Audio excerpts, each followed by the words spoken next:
खामगाव ग्रामीण पोलिसांकडून अन्याय अॅट्रॉसिटी प्रकरणातील आरोपी मोकाट अन्यायाविरुद्ध उपविभागीय पोलीस कार्यालयासमोर बेमुदत धरणे आंदोलन।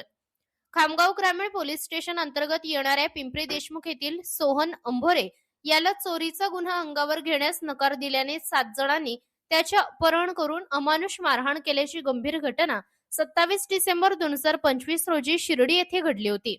या घटनेनंतर सोहन अंभोरे व त्याचे वडील खामगाव ग्रामीण पोलीस ठाण्यात तक्रार देण्यासाठी गेले असता तब्बल 2 दिवस त्यांनी फिर्याद नोंदवून घेण्यास आली नाही।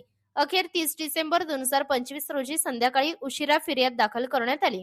मात्र या प्रकरणात आजपर्यंत 7 पैकी एकाही आरोपीला अटक करण्यात आली नाही।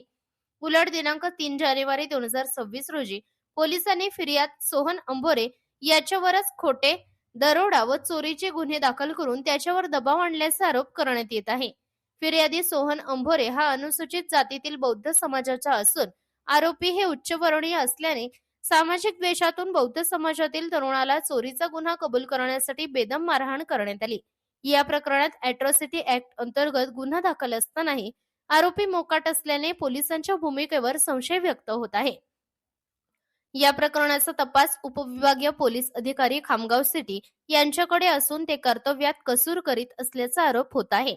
त्यामुळे संबंधित अधिकाऱ्यांची चौकशी करावी, फिर्यादी व त्याच्या कुटुंबियांवर दाखल केलेले खोटे दरोडा व चोरीचे गुन्हे रद्द करावेत, तसेच मुख्य आरोपींना तात्काळ अटक करावी अशी मागणी करण्यात येत आहे।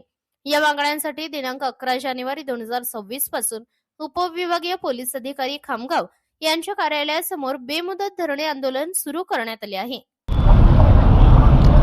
गेल्या 27 डिसेंबरला जे अमानुषपणे मारहाण झाली, काय त्याचं नाव सोहन अंभोरेला स्थानिक खदान मालकांनी सर्व 7-8 लोकांनी घेरून आणि त्याचा मारहाण करत असताना व्हिडिओ काढला आणि तो व्हिडिओ प्रसार केला। त्याच्यावरच उलट या पोलीस प्रशासनाने रोड राबरीचे गुन्हे दाखल केले आणि त्यांनासुद्धा त्या गावातून त्यांचे जे मारेकरी आहेत तेच उलट गेले आणि त्यांना सांगायचं त्यांना अटक करा असं DYSP आणि पोलीस प्रशासनाने त्यांच्यावर गुन्हे दाखल केले। तसेच येणाऱ्या किती तारीख आहे 30 तारखेला रोड राबरीचा गुन्हा दाखल झाला। ज्या मुलाला मारहाण झाली त्याच्यावरच गुन्हा दाखल झाला। आम्ही गुन्हा दाखल झाला त्यामुळे आरोपीला आतापर्यंत अटक केली नाही, त्यासाठी आम्ही हे धरणे आंदोलन टाकलं आहे।